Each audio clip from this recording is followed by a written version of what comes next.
اللهم صل على سيدنا ومولانا محمد اللہ۔ بسم اللہ الرحمن۔ السلام علیکم ورحمۃ اللہ وبرکاتہ۔ کیا حال ہے آپ سب کا؟ اللہ تعالیٰ نے ہم مسلمانوں پر یہ احسان فرمایا ہے کہ ہمیں نبی پاک علیہ السلام کی غلامی عطا فرمائی ہے۔ زندگی اللہ تعالیٰ کا بہت بڑا انعام ہے، لیکن اگر زندگی خاردار وادیوں کے نظر ہو جائے، لاؤبالی پن میں ساری گزر جائے، جذباتی سوچوں کی نظر ہو جائے، تو زندگی کے قیمتی اور زرخیز لمحات سارے ضائع ہو جاتے ہیں۔ اللہ تعالیٰ کا ہم پر یہ خاص فضل و احسان ہے کہ ہمیں محبوب عطا کر کے فرمایا لقد کان لکم فی رسول اللہ اسوۃ حسنہ، فرمایا تمہارے لیے رسول پاک کی زندگی میں بہترین نمونہ ہے۔ امت اگر جینا چاہے گی تو صرف اس صورت میں جی سکے گی کہ اپنے آپ کو ان رستوں کا مسافر کرے جو رستے رسول پاک نے عطا فرمائے۔ ہمارے ہاں روزمرہ کی جو زندگی ہے اس میں ہمیں حضور کی مقدس سیرت پاک سے فیض لینا چاہیے۔ جب ہم ہر وقت حضور کے طریقوں کو اپنائیں گے تو ہر وقت محبوب کی یادوں میں رہیں گے، ہر وقت کا میلاد رہے گا، ہر وقت کی ذکر کی محفل رہے گی۔ اپنی زندگی کے شب و روز میں حضور کی سیرت مقدسہ کے انمول خوبصورت موتیوں سے فیضیاب ہونے کی پوری کوشش کی جائے۔ ایک تو حضور کی مقدس حیات مبارکہ میں ایک چیز بڑی منفرد ہے، وہ ہے عزم، ارادے کی پختگی۔ اور جب محبوب پاک علیہ السلام کو ارادہ مبارکہ کر لیتے تو پھر حضور اس پر ڈٹ جاتے،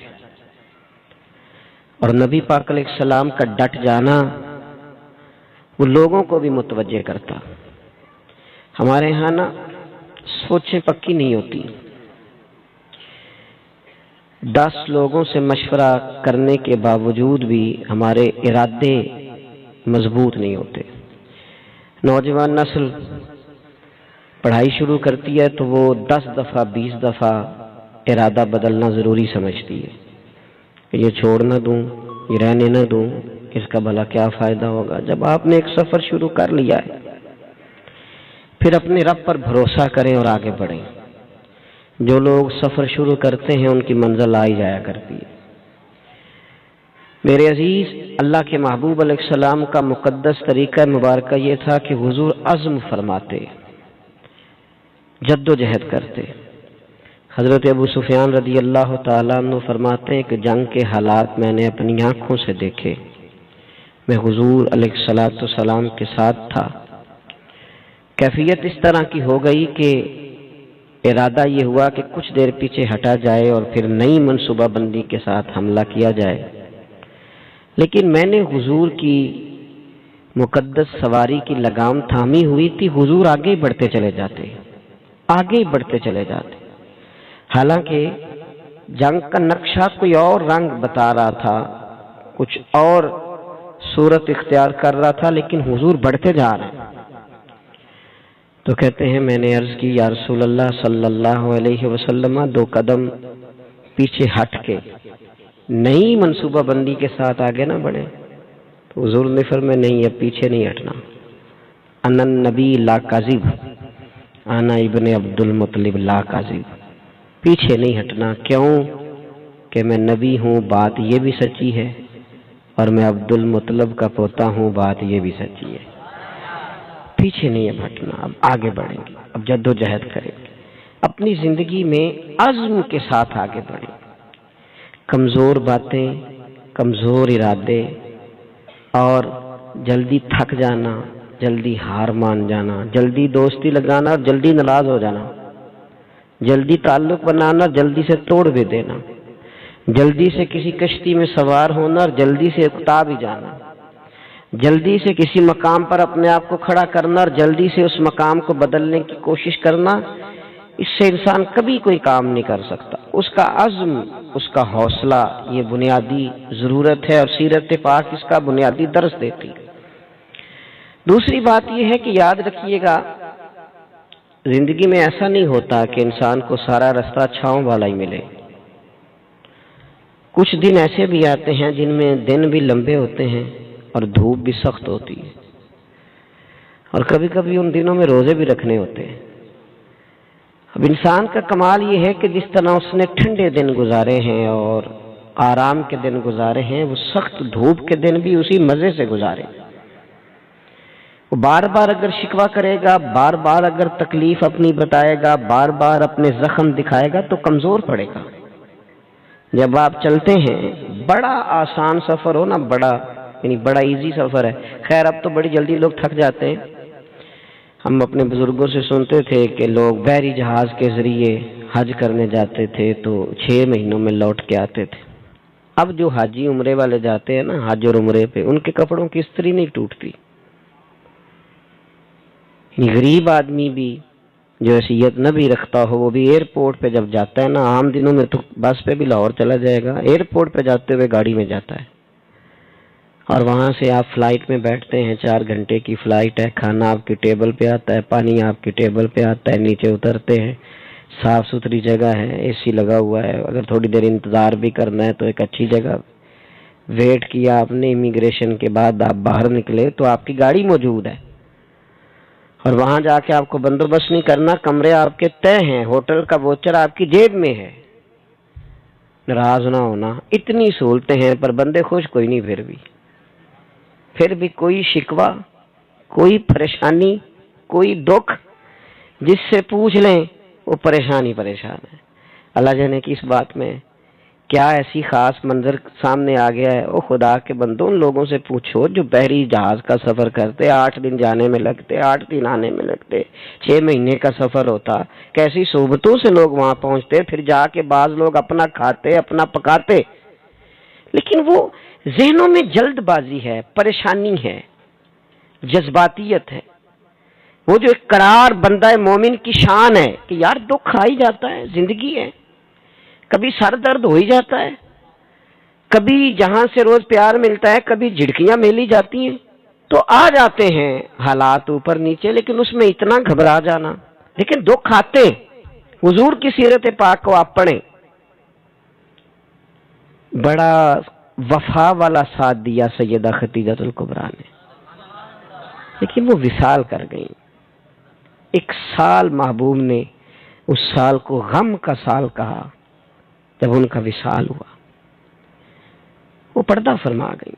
یہ ایک بڑا گہرا بظاہر صدمہ تھا، لیکن حضور نے کسی جگہ تبلیغ کو نہیں روکا، وہ سفر چلتا رہا. محبوب مدینہ طیبہ تشریف لائے. حضور علیہ السلام کے صاحبزادے محبوب کی گود میں وصال فرما گئے. اور پھر جب حضور مدینہ طیبہ آئے، بدر کے لیے جب حضور تشریف لے جا رہے تھے تو صاحبزادی شدید علیل تھیں جو حضرت عثمان غنی رضی اللہ تعالیٰ عنہ کے عقد مبارک میں تھی. لیکن حضور اسی حالت میں تشریف لے گئے اور جناب عثمان غنی سے کہا کہ آپ رکیے، بیٹی کی دیکھ بھال کیجیے. جب محبوب واپس آ رہے تھے نا، بدر کی فتح ہوئی، تاریخی فتح، لیکن اس فتح کے ساتھ ایک گہرا غم بھی شامل تھا، اس لیے کہ کریم واپس آئے تو حضرت عثمان غنی حضور کی صاحبزادی کو تدفین کر کے مزار میں اتار کر واپس آ رہے. یہ ایک گہرا صدمہ محبوب پاک کو بظاہر پھر دیکھنے کو ملا. لیکن سفر جاری ہے، تبلیغ جاری ہے، جہاد کا کام جاری ہے. اور جناب خیر ہے آپ کی طبیعت ٹھیک نہیں رہتی تو وہ میری طرح کے بندے آگے سے تو کی دسی گامی لے گئے نے مینوں، وہ فلانی چیز. وہ چھوڑ یار، یہ زندگی کے ساتھ ہیں. سکھ بھی تو بیان کرنا جو اللہ نے عطا فرمائے، آسانیوں کا بھی تو ذکر کرنا جو مالک نے دی ہیں. دکھ بھی آئی جاتے ہیں، دکھ قبول محمد بخشا راضی رہن پیارے. لیکن یہ کمزوری دکھانا اور کہنا جی مجھے دکھ لے گئے اور ہر وقت کی پریشانی، ساری زندگی تندرستی دیکھی اور ذرا بیماری آئی ہے تو اسے دماغ پہ سوار کر لینا، ذرا تکلیف آئی ہے تو اسے پوری طرح اپنے ذہن میں بسا لینا اور ساری تندرستی کو بھول ہی جانا. اور معاذ اللہ مایوس باتیں کرنا، یہ حضور علیہ السلام کی مقدس سیرت پر چلنے والوں کا طریقہ نہیں ہے۔ حضور علیہ السلام نے یہ بدر کی بات کی، احد میں جو حضور کی مقدس کیفیت تھی نا، وہ بھی بڑا دل کو غمزدہ کرتی ہے۔ محبوب کے پیارے چچا شہید ہوئے حضرت امیر حمزہ، بڑا پیار تھا حضور کو حضرت عبداللہ سے، ان کا وصال ہوا۔ بڑے بڑے کبار صحابہ اس جنگ میں چلے گئے، 70 کے قریب لوگ احد کے میدان میں شہید ہوئے، اور دردناک شہادتیں۔ کافروں نے حد کر دی ظلم کی، لیکن یہ سفر جاری رہا۔ اس کے بعد کوئی ایسا تو نہیں ہوا کہ اب ہم جہاد میں نہیں جا سکتے، معاذ اللہ کمزور ہو گئے۔ صحابہ گئے، خندق میں گئے، خیبر میں گئے، حضور نے اسی جذبے کے ساتھ خطبے دیے، آگے بڑھنا ہے اور آگے بڑھنا ہے، آگے جانا ہے، منزل ابھی دور ہے۔ لوگ آتے بھی رہتے ہیں، لوگ جاتے بھی رہتے ہیں، لیکن زندگی کا سفر جاری رہنا چاہیے۔ یہ 2 4 5 دکھوں کو دیکھ کر وہاں رک نہ جائیں۔ میں دیکھتا ہوں بعض لوگ بیمار اتنے نہیں ہوتے جتنے پریشان ہوتے ہیں، تکلیف اتنی نہیں ہوتی جتنی ذہنی طور پر الجھاؤ میں، یعنی وہ ڈاکٹر صاحب سے پوچھ رہے ہیں کہ کتنا کچھ لگ جائے گا ٹھیک ہوتے، تو ڈاکٹر کہہ رہا ہے جی مجھے تو خود نہیں پتا، دوائی لکھ دی ہے، اللہ کرم فرمائے گا، اور میں بھی اسی طرح دوائی کھاتا ہوں جس طرح آپ کھاتے ہیں۔ الجھے نہیں، پریشان نہ ہو، ہم رسول کائنات کے ماننے والے، ہم حضور کے غلام ہیں، سیکھے تو صحیح ہمارے نبی نے ہمیں کیا عطا کیا ہے۔ اور پھر تیسری بات، شکوے نہیں زندگی میں، شکوے بندے کو بے چین کرتے ہیں، شکوے کبھی نہ کریں، شکوے کمزور لوگ کرتے، ہارے ہوئے بندے شکوے کرتے ہیں، کمزور لوگ شکوے کرتے ہیں، شکوے نہیں۔ آپ کسی کا شکوہ شروع کر لیں، آپ کا دل سخت ہونے لگ جائے گا، اس بندے کے اور عیب آپ کو نظر آنے شروع ہو جائیں گے، اس کی اور کمزوریاں آپ کے سامنے واضح ہونی شروع ہو جائیں گی۔ آپ شکوہ شروع کر دیں، معاذ اللہ زندگی کی اور کئی محرومیاں سامنے آئیں گی، مجھے یہ بھی نہیں ملا، مجھے وہ بھی نہیں ملا، مجھے فلانے بندے نے، تو آپ الجھ گئے۔ شکوہ کرنے سے بے چین ہوتا ہے بندہ، اور بندہ شکر کرے تو اللہ اس کے دل کو تسلی عطا کرتا ہے۔ وہ شکر کرے کہ فضل ہی فضل ہے، کرم ہی کرم ہے، عطا ہی عطا ہے، رحمت ہی رحمت ہے، خدا جانے بلندی ہے کہ پستی پر جہاں میں ہوں وہاں کوئی نہیں۔ وہ اللہ کریم کی بارگاہ میں اس کے مزاج میں تشکر ہی تشکر، عطا ہی عطا۔ جب جب آپ شکوے کا آپ نبی پاک علیہ السلام کی حیات مبارکہ کو دیکھیں، حضور کی ساری حیات مبارکہ ہمیں شکر کا سبق دیتی ہے۔ ساری رات محبوب مصلی پہ کھڑے ہیں، مقدس قدموں میں ورم آ گئے۔ سیدہ عائشہ صدیقہ فرماتی ہیں، مسلم کی حدیث ہے، یا رسول اللہ آپ اتنی ساری عبادت میں مشقت فرماتے ہیں، حالانکہ آپ کے صدقے اللہ اگلوں پچھلوں کو معاف کرے گا، آپ کو تو اللہ نے بڑی عظمتوں سے مالا مال فرمایا۔ تو حضور فرمانے لگے، عائشہ آپ نے بتایا نا اللہ کا مجھ پر بڑا انعام ہے، تو پھر میں اپنے رب کا شکر گزار بندہ نہ بنوں؟ یہ میرا ساری رات کا قیام یہ شکر کے لیے، یہ میرا سجدہ شکر کے لیے۔ اور حضور علیہ السلام کی ایک طویل حدیث ہے، اس میں حضور نے فرمایا، لوگوں مجھے اللہ نے اپنا حبیب بنایا ہے، میں فخر کے ساتھ نہیں کہتا، قیامت کے دن سب سے پہلے میں ہی سفارش کروں گا اور میرا رب میری سفارش کو قبول کرے گا، میں فخر کے طور پہ نہیں کہتا۔ حضور فرمانے لگے، جنت کا دروازہ سب سے پہلے میں کھلواؤں گا، میں فخر کے طور پر نہیں کہتا۔ محبوب پاک علیہ الصلوۃ والسلام فرمانے لگے، سب سے زیادہ کثرت جنت میں میری امت کی ہوگی، میں فخر کے ساتھ نہیں کہتا۔ فرمایا میں مقام محمود پہ رب مجھے کھڑا کرے گا، میں فخر کے طور پر۔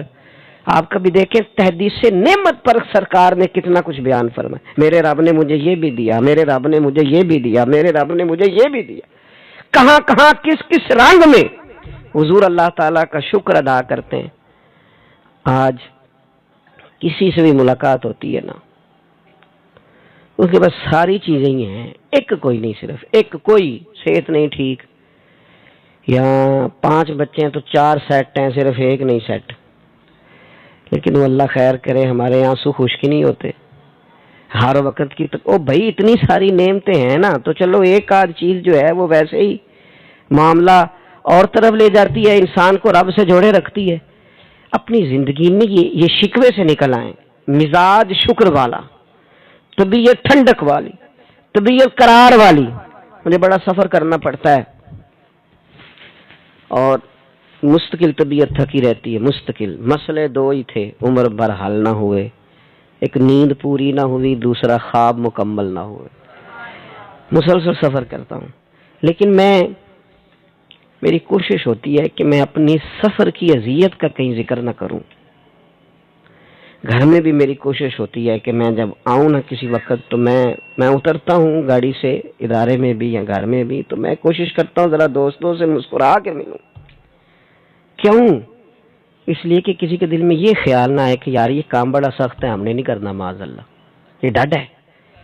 ہمارے بچے پتہ ہے وہ والا کام نہیں کرتے جو ہم کرتے ہوتے ہیں۔ کیوں نہیں کرتے؟ اسی گھر آ کے دسی دا تہاڈا ابا بڑی مصیبت دا شکار ہے، وہ پھر پوچھیے نا کام کی کرنا ہے، کہنے نے وہ نہیں کرنا جڑا تسی کردے ہو، اساں کوئی اور کرنا ہے۔ کیوں کہ ہم نے اپنے کام کا انہیں شکر بتایا نہیں کہ اللہ نے نوازا کتنا ہے۔ وہ ہمارے ہم مزدور بندے، بعض اوقات ایک دوست مل گئے، کہنے لگے جی اور جی میں تے مزدور آدمی ہے جی ساری زندگی۔ تو میں کہ تم مزدور ہیں تے سر اونچا کر کے گل کر، نیواں تے وہ کرے جس کو کرپشن دے پیسے نے، تو کیوں نیچا سر کر رہا ہے؟ نیچا سر وہ کرے جس نے قوم کا مال کھایا ہے۔ تو سویرے محنت کر کے روٹی کماتا ہے، تو اونچے قد سے کہا کر شکر ہے اللہ تعالیٰ کا میں وہ کام کرتا ہوں۔ میرے نبی پاک علیہ السلام نے فرمایا بہترین روٹی اس نے کھائی ہے جس نے اپنے دو ہاتھوں سے محنت کر کے کھائی ہے۔ تو ناز کے ساتھ وقت گزاریں۔ کمزور پڑ جانا اور جناب پریشان ہو جانا اور کسی ہر وقت مزاج میں شکوہ، یہ بندے کو بے چین کر دیتا ہے۔ آخری بات سنیں اور نوجوان زیادہ توجہ کریں میری بات پر، کبھی کسی بندے کو مایوس نہ کریں، اسے ایسی خبر نہ سنائیں جس سے وہ پریشان ہو جائے، کبھی کسی کو بدگمان نہ کریں، کبھی اس کے کسی اپنے کے بارے میں اس کے دل میں نفرت پیدا نہ کریں، کبھی نہیں۔ دوستوں کے بیچ یہ کام نہ کریں کبھی بھی۔ اللہ کے محبوب کا طریقہ پتہ کیا تھا؟ حضور محبتوں کا دوام کرتے، نبی پاک نا آپس میں پیار کراتے۔ آپ کو پتہ ہے اسلام کے اندر خلاف واقعہ بات کرنا، جھوٹ بولنا کتنا بڑا جرم ہے، لیکن حضور نے فرمایا دو بچھڑے ہوئوں کو ملانے کے لیے اگر تمہیں ایسی بات بھی کرنی پڑے نا جو واقعہ کے خلاف ہے تو کر دو، اس پر تمہیں گناہ نہیں ہوگا۔ اگر دو کو جوڑنے کے لیے یعنی تم کہہ دو کہ یار ملا تھا تیرا بھائی، تجھے بڑا یاد کر رہا تھا، کہہ دو، اگرچہ وہ بھی نہیں کر رہا تھا لیکن ان کے دل قریب ہو جائیں گے، اللہ راضی ہوگا تم سے۔ خلاف واقعہ بات کر اور یار ایک دوسرے کے نا قریب کریں ایک دوسرے۔ یہ کئی دفعہ خود قریب کرنے سے بندہ نہیں ہوتا، تھوڑا سا کوئی کہہ دینا کہ یارو تیرا یار بڑا یاد کردہ سی پیا، تو بندہ نہ بھی ٹائم کڈنا ہوئے تا بھی کڈ لیدا کسے لے، چلیں یار ملائیں۔ محبتوں کو فروغ دینا آپس میں، وہ نا آج کل اللہ خیر فرمائے بڑا خوفناک مسئلہ ہے، بڑا خوفناک۔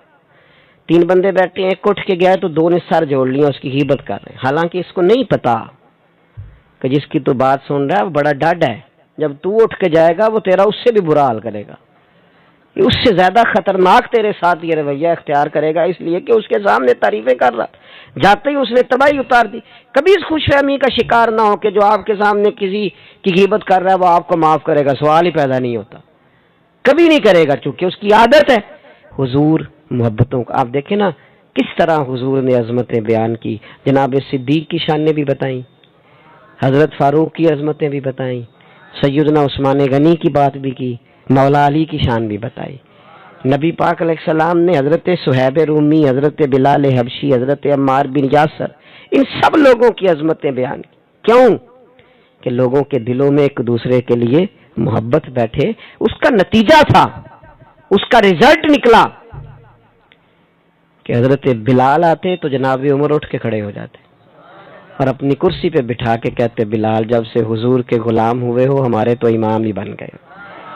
یہ محبوب نے عظمت کبھی، اور پھر ہمیں سب سے زیادہ تکلیف کن لوگوں سے ہوتی ہے؟ جو ہمارے زیادہ قریب ہوتے ہیں، حالانکہ ہمیں معاف سب سے زیادہ ان کو کرنا چاہیے جو ہمارے زیادہ قریب ہوتے ہیں۔ جو زیادہ قریب ہوتے ہیں وہی غلطیاں کریں گے نا، باہر سے آگے کس نے غلطی کرنی؟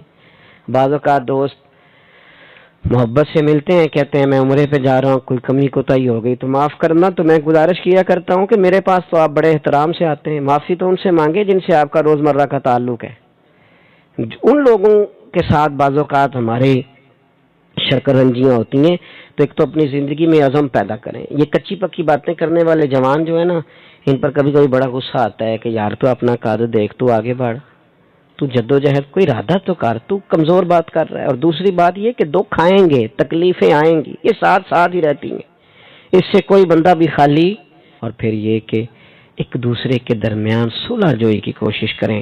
ایک سب سے زیادہ خطرناک مسئلہ اس وقت ہوتا ہے جب میاں بیوی کے درمیان لوگ عداوتیں پیدا کراتے ہیں، دائیں بائیں والے لوگوں نے سائڈ پہ ہو جانا ہے، انہوں نے اکٹھے رہنا ہے۔ اور جس گھر میں میاں بیوی کا سلوک نہ ہو، اس میں ساری نعمتیں بھی ہوں تو گزارا ٹھیک نہیں ہوتا، اذیت ناک زندگی۔ لیکن ساتھ والے کیا کرتے ہیں؟ وہ بڑا سخت رویہ اختیار کرتے ہیں، وہ بڑا لہجہ۔ وہ میری دادی ایک بات ہمیں سنایا کرتی تھی، وہ کہتی تھیں کہ ایک جگہ پہ ہم بیٹھے تھے تو لڑکا جو تھا ان کا وہ باہر سے آیا، تو وہ آ کے بیٹھ گیا، تو اب محبت کر رہی ہیں، سبق دے رہی ہیں، گھر کی کوئی بزرگ خاتون تھی، تو وہ اس کی اہلیہ کو کہنے لگی کہ پتر جدو بندہ باہروں آئے پانی لے آئی دے، پانی پلا انہوں۔ تو کہتے وہاں ایک اور بزرگ خاتون بیٹھی تھی جو سمجھدار تھی، وہ بچی اٹھ کے پانی لینے چلی گئی، تو اس نے کہا یہ تم نے نصیحت نہیں کی، کہ تم نے اس کے خاوند کے دل میں اس کی عداوت پیدا کی، بات تم نے بھلا کس طرح سمجھائی ہے؟ وہ سوچے گا کہ یار اس کو اتنا بھی نہیں پتا کہ میں آیا ہوں تو پانی پلا دے، یہ بات تمہیں اکیلے میں کرنی چاہیے، وہ تو اس سے دور ہو جائے گا ذہنی طور پر۔ تو کہتے ہیں پرانے لوگ اس قدر زیادہ باریک چیزوں کا خیال رکھتے تھے کہ عداوتیں پیدا نہ ہوں، لیکن یہاں لہجہ ہی اور ہے، انداز ہی اور ہے، لوگ فروغ ہی پتہ نہیں کس چیز کا کرتے۔ محبتوں کے فروغ کی کوشش کریں، دوستوں میں، گھر والوں میں، دائیں بائیں کوشش کریں لوگ جڑے رہیں، لوگوں کو توڑنے کی کوشش۔ اور یاد رکھنا جو بندہ لوگوں کو توڑنے کی کوشش کرتا ہے نا، آخر میں خود اکیلا رہ جاتا ہے، وہ ٹوٹ جاتا ہے، تنہا رہ جاتا ہے، اس کا کوئی اپنا نہیں رہتا، کیونکہ اس کی کوشش ہی کچھ اور تھی، وہ کچھ اور کرنے نکلا تھا۔ وہ ایک شعر کسی شاعر نے کہا ہے، اور غزل ابھی تک مکمل نہیں ہو سکی، اس نے کہا تھا تمام عمر کے کانٹوں کی آبیاری پر عجیب شخص ہے گلشن کی بات کرتا ہے۔ خود ساری زندگی کانٹے بوتا رہا ہے اور خواہش اس کی یہ ہے کہ باغ بن جائے، یہ کیسے ہو سکتا ہے بھائی؟ آپ نے جو بیج بویا ہے، تمام عمر کے کانٹوں کی آبیاری پر عجیب شخص ہے گلشن کی بات کرتا ہے۔ اللہ کی بارگاہ میں دعا ہے اللہ تبارک و تعالی ہم سب کا یہاں حاضر ہونا قبول فرمائے، ہماری غلطیاں معاف فرمائے، اور مالک کریم حضور کے بتائے ہوئے رستوں پر چلنے کی توفیق